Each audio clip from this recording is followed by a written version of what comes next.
5 undervalued comics and records.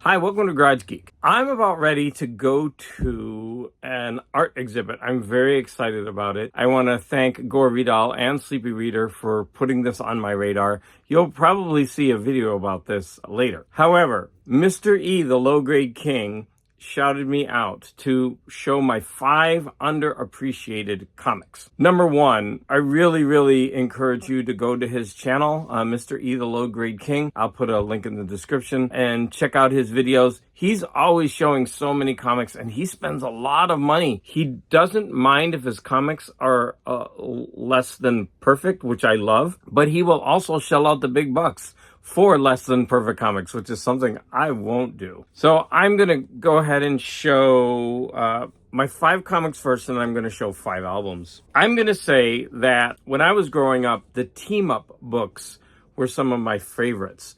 And the team-up books, especially from Marvel, but also DC had some. I love those too. Marvel 2-in-1. Now, the older issues are getting a little bit pricier, but not that pricey. I did pull an earlier one. This is The Thing and Daredevil. Marvel 2-in-1 was almost always The Thing with somebody. I loved these comics. And most of them you can find for 50 cents in the dollar bin.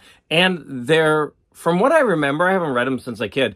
I really do need to read them again. But they were always a lot of fun. So I believe that you can grab these for a steal. You can get a great collection. You get great stories. These are undervalued. Along with that comes Marvel Team Up. Now, the earlier issues of Marvel Team Up are pricey, deservedly so, but they're still not insane. This is a later issue, and this one is drawn by Frank Miller, and it's got everybody and his mother there on the cover. Look at that. That's an awesome team up. But you can get so many of these Marvel Team Up books for very cheap, most of them for $1. So I would say also Marvel Team Up, especially from number 30 up, I would guess, you can get very cheap. So we're going to switch to DC. I don't think what I'm about to show is going to surprise anyone. Every time I go to a comic con or a comic book store or go into a chat room, I'm surprised at how cheap I can get these books for their age. And that's going to be Lois Lane, Superman's girlfriend, Lois Lane. Now, this is a beat-up copy, but look at this. It's just hilarious. So Lois is walking a tightrope with some kind of Muppet legs, and she says, "Butt out, Superman. Rescuing that window washer is a job for Lois Lane, wire walker, and her educated feet." Those are educated feet. "Must pretend I'm doing this for kicks. I can't let him know I feel like something out of a horror movie." But what I want to know is, how is she going to get to that guy? Like, let's make a little math triangle. Like, here is one angle to here, then up to here and here. How is she going to get to him in time? I just don't see that happening. And she's telling Superman to butt out. She's obviously insecure.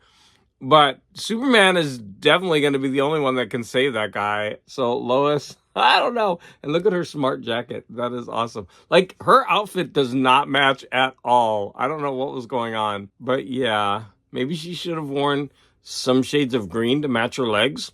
I don't know. But back to the topic. You can get these comics so cheap compared to other comics of that same age. It's really funny. I get a lot of mine for $2 to $4, these older comics. And so with Lois Lane, we're going to have Superman's pal, Jimmy Olsen. I've shown this one before, but look at Superman just having a blast. He is shaking it, and he's yelling, he's singing, "Yeah, yeah, yeah," or "Yay, yay, yay." "Cool it, Big Daddy. The gang's waiting to see Soupy dance the Kryptonian crawl." Oh no, the Krypton crawl.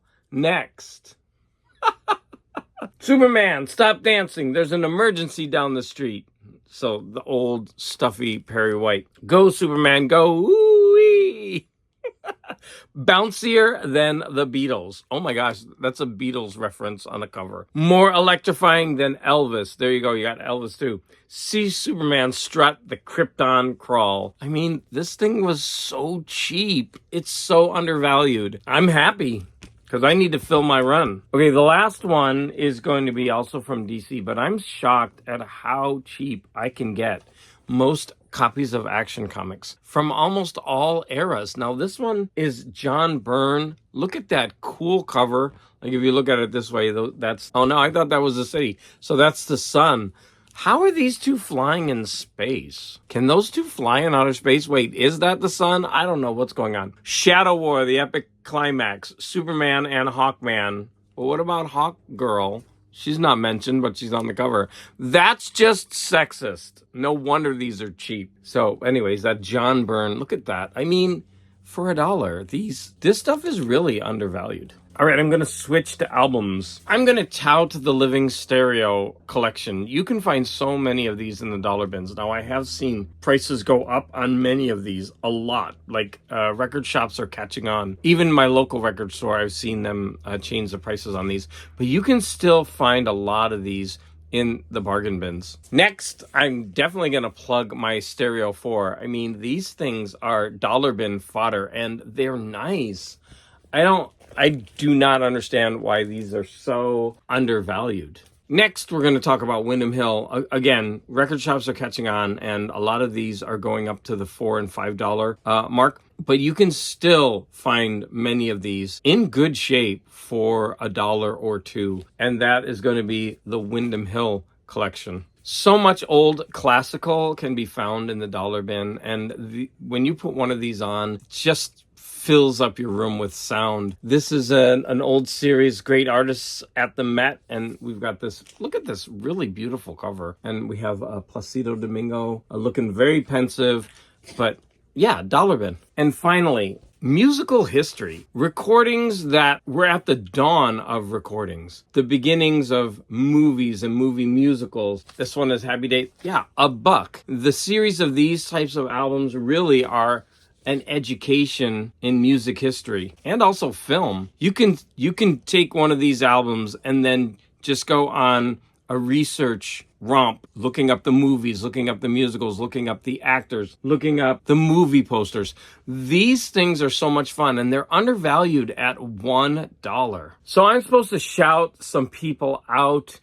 This is difficult because I've been shouting out a lot of people recently. So I already shouted out Hall Yeah Comics. I think he did this already. I would have shouted out Mr. E, but he shouted me out. I wanted to shout out Sleepy Reader, but he's a curmudgeon and he doesn't like to do threads. I'm at a loss. I mean, I guess I'm going to have to shout out Morton Astad. I can't forget there's a T in there, but he doesn't really do comics. Maybe he could show his own comics because his comics are really good and he's undervalued.